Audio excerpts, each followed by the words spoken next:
facing off tonight. The Warriors' defensive stalwart said the King is the only player in the league who, quote, could really talk bleep about accomplishments or the game of basketball.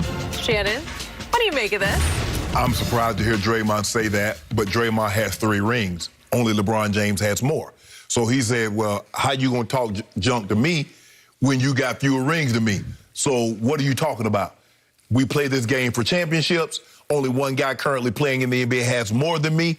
So what y'all getting at? Well, Udonis, obviously, but Udonis is not the same player. He's, mainly the leader of the what you call him, but he don't really play a whole lot. So, but I was surprised. LeBron has 4 Finals MVPs with all the accomplishment. And even though there are some guys that are more accomplished than Draymond, Draymond just looks at the totality of says, it's about championships. I get all those MVPs and I get all that scoring and all this and that. But I was really surprised to hear Draymond say this, considering KD's like, bruh, you owe me. That was my first thought. There was this guy, and I thought they sort of hugged it out at the Olympics and became besties again, right? And then, wait a second, you wouldn't let KD talk a little you-know-what to you? You're saying KD's not on LeBron's level even? Really? So I would like people to hark back and remember what happened in Game 4 of the 2016 Finals, the flashpoint turning point of that whole series as the Golden State Warriors forged a 3-1 lead. Remember this play? Oh, God, what was that about?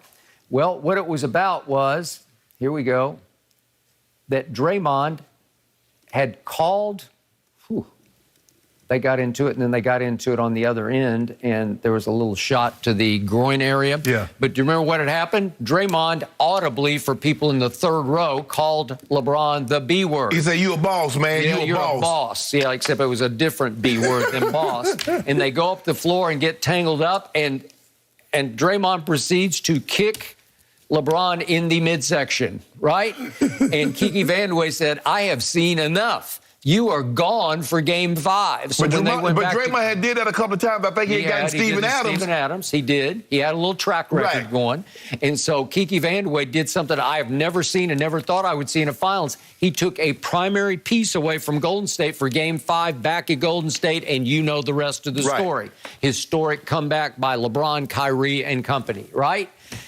And then what's the next thing I know in the offseason? I turn around and I see that, wait a second, Draymond has partnered with LeBron and uninterrupted, and now he's going to be on The Shop with LeBron? Well, what is that about? Because I know how Shannon Sharpe operates. If somebody in the heat of battle had called you the B word, the bridge is burned. But here's the thing, though, Skip. I mean, you're going to give me an opportunity to eat off the plate again, okay? You can buy you off, yeah, well, we've been this, Skip.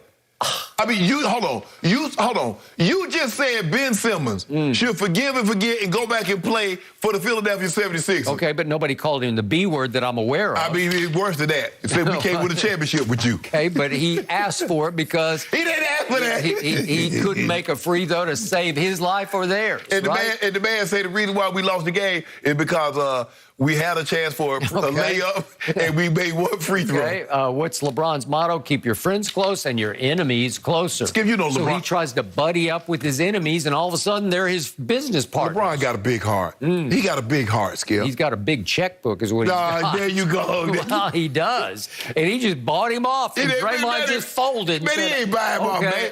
I'm your best friend again. No. Right? What is that? Skip, that's what you do. You partner.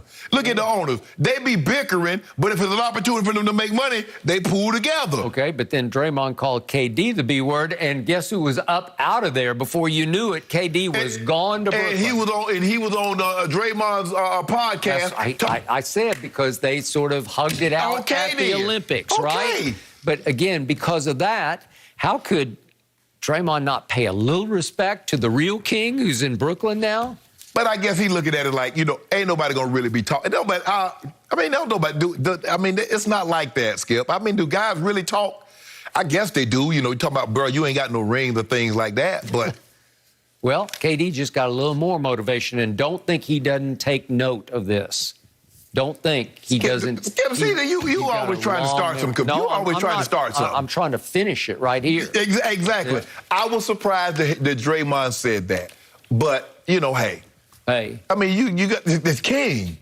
He's still the king. The best player on the planet now resides in Brooklyn, and he is vaccinated so he can play in Brooklyn, and he's going to lead Brooklyn to the championship. He say, do y'all understand who LeBron Go James is? He got 4 regular season MVPs. The next closest to him is 2. He got 4 finals MVPs. Yeah, the next closest to him is 2. He's got 6 finals losses. Who's close to that? Hey, ain't nobody even been to the finals that many times. Ain't nobody even been to the finals that many times. Well, that's one record that he may hold that forever. Yeah, right? That's a good record to have. If you can get that many times, because I know some people that would love to get there one time, win, lose, or draw. Would love to get there. And Go James did it 10, got 4 of them things.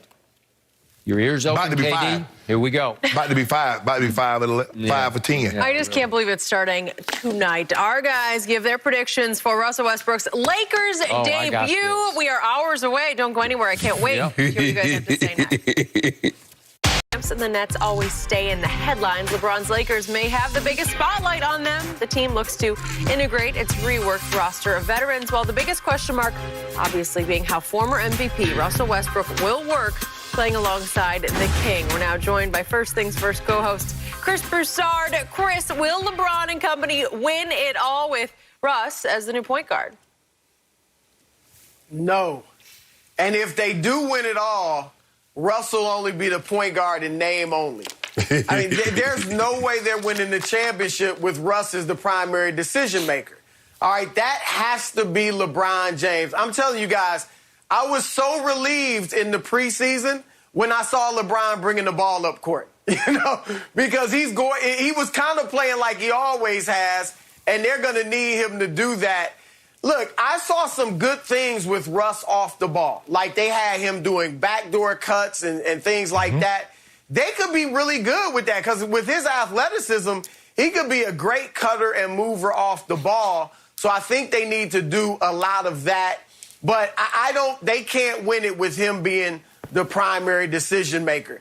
Now, if you ask me who wins the West, the field or the Lakers, I would take the field, because I think so much has to go right for the Lakers. But if you force me to pick one team, then I'm going with the Lakers based on sheer talent. If LeBron and Anthony Davis are healthy, with or without Russ, I think they're the best team in the West, and they have a shot at winning it. So I'm going with the Lakers in the West, but there's a lot of questions that I have. Number one is the health, which is legitimate because of the age and Anthony Davis's injury history. 2 is the chemistry. How does it fit with Russ and LeBron? Either of those guys off the ball, how are they working? Then the spacing and the shooting. All right, I don't think they have enough shooting. I know Kendrick Nunn, Wayne Ellington. At the end of games, they're going to have LeBron, AD, and Russ on the floor. So that means the other 2 guys might be shooters.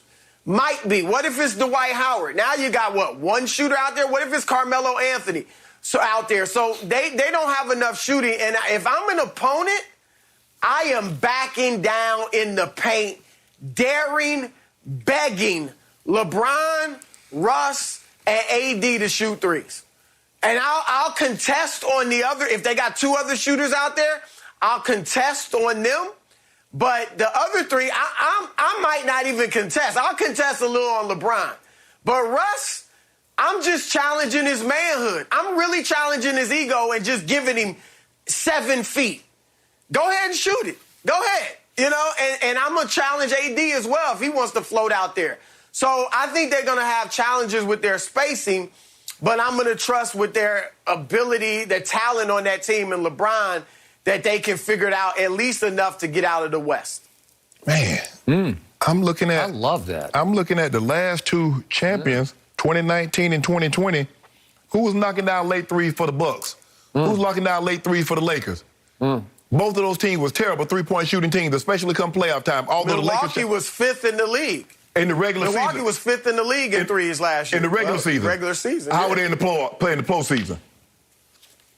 They missed them in the playoffs, but they were capable. Okay. Right. The Lakers are capable. Carmelo Anthony is capable of making three. The only one that's really not capable, has shown over the course of his career, not capable of knocking down threes at a consistent level, is Russ. He's streaky. Skip, he might go streaky? Yeah, but I'm saying. You're giving him way too much credit. He might hit 8 in a game. At best. He might hit 8 in one game, Chris, and then come back, go 1 for 11 the next game. That's how he is. Okay, so he comes and he goes. More times he's going than coming. I'm going to take the Lakers in the West because I believe, as you said, with AD and LeBron, out of the West, I believe they have the two best players. You take anybody else in the West, if their two best players, the Lakers' two best players are better. And if you take their third option, I would say Russ is better than their third option. Now, the question is, it's going to take some time for the simple fact these people